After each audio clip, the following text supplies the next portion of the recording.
This is Three Dog. How can I help?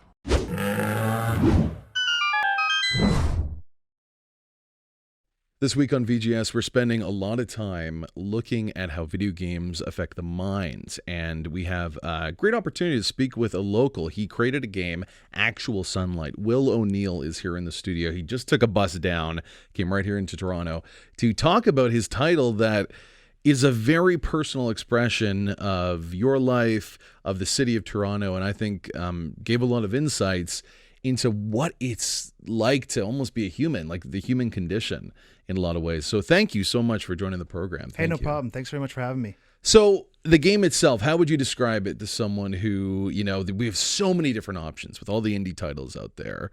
How would you get them to be interested in as little words as you can about Actual Sunlight? I've always called it a short interactive story about love, depression, and the corporation. And if those sort of three words that don't really seem to fit together don't intrigue someone enough, you know, I let them know that it's kind of very autobiographical, very personally focused, and it's something that's very raw and very real. And it's something that you've probably never experienced in the medium of gaming. Take us through that experience.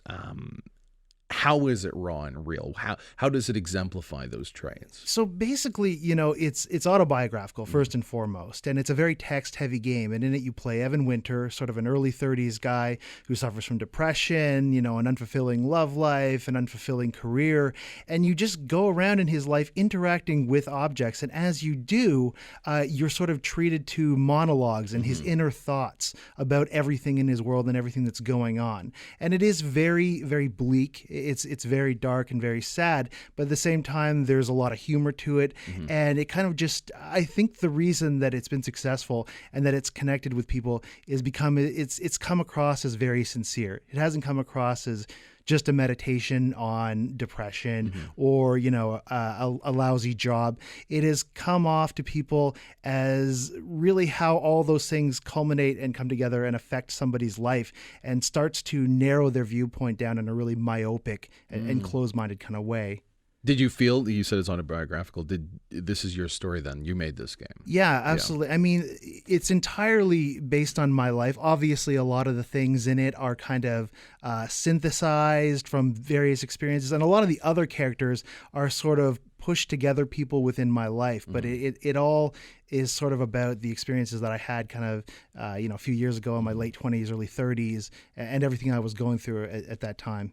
Going through that time period now in the same city, you know, feeling a lot of the same things in the city of Toronto, going through that era, you capture a lot of the existential woes that I think are associated with just being in your late 20s in a city like this, having these sort of issues. You know, what was it like to capture something so personal and put it into a game? Was it like this great cathartic experience, or I imagine it might have been a little bit difficult? I mean, it was very difficult, but I mean, it was something that felt really true and honest, and in a way that really propelled me through it. I mean, I've been a writer for a long time, but this is the first game I ever made, and it was such a cool thing to do a game and to use interaction in a way of sort of narrowing myself down. The way I use interaction in the game is you don't have many choices to begin with. You're kind of very linear, and then as the game continues, you get fewer and fewer and fewer choices. And it does. It reflects my relationship with the city as well, because Toronto's where I was born. It's where I grew up.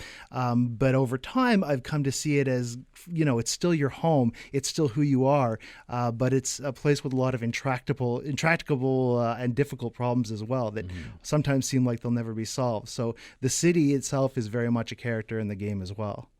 Do you believe that there is a positive message that this game eventually left with? Like, what, because so many people go through similar issues, and I don't want to ruin exactly what happens in the game because it's short. You can get through it in a day, and it's really worth picking up to appreciate that experience. But do you think that there's hope, I guess? You know, do you think there was a bit of hope? You know, when I set out to make this, I wanted to create a piece of art, and my criteria was I wanted it to be honest. And you know what? Sometimes honesty helps and sometimes it doesn't. But I've been surprised at the feedback I've gotten and the really positive things people have said to me. Just to know that there's someone out there whose experience is something that they identify with so closely is in itself has been, you know, sort of a positive thing for them. Now, I'm a little skeptical about it because inspiration it makes a good story. I saw this, or this person inspired me, and now I'm different. But that's not really what life is like. I mean, it's far more difficult than just being inspired by something and then changing. So I'm always reluctant to take that kind of credit for it. But at the same time, if somebody found something powerful in identifying with it and with that story of depression, of mental illness, and they felt it was useful for them, then fantastic. Again, it's a very different experience in terms of gaming. There's so many indie titles out there that do something a little bit different, but this one I think really spoke to me because, like you said, it's very personal. It bleeds off sincerity, insanely so, and it made me feel an intense amount of empathy, especially when I knew that you were coming in to talk about this. Has there been experiences that have been able to help you with these sort of issues? Because like you said, there's people that played this game that appreciated it and felt the same way. What can you tell someone like that wants to break out of it a bit? So, I mean, for yourself, obviously you're not a doctor, you're coming in like that, but no, I mean, you said you didn't want to give spoilers, but I don't think it's too much of a spoiler to say that kind of, suicide is a real thing that gets talked about in this game, and it gets discussed in that context.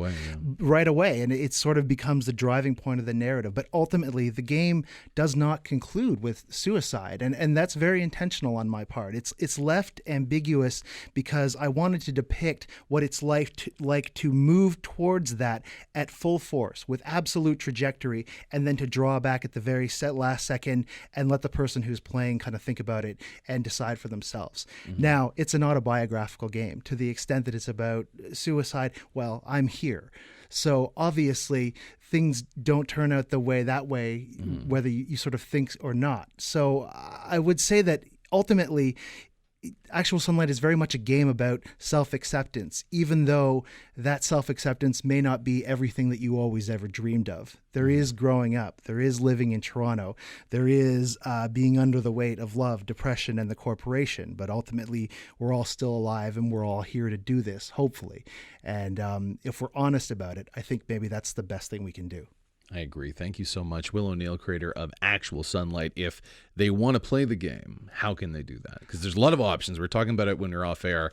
I'm excited. It's on a handheld. If I'm on the bus, I can play this game looking out at the CN Tower and looking in at the CN Tower. Yeah, you can go to actualsunlight.com and pick it up on Steam for PC or on the PlayStation Vita. All right. Thank you so much again. Will O'Neill joining us here, VGS Talk Radio, AM 640.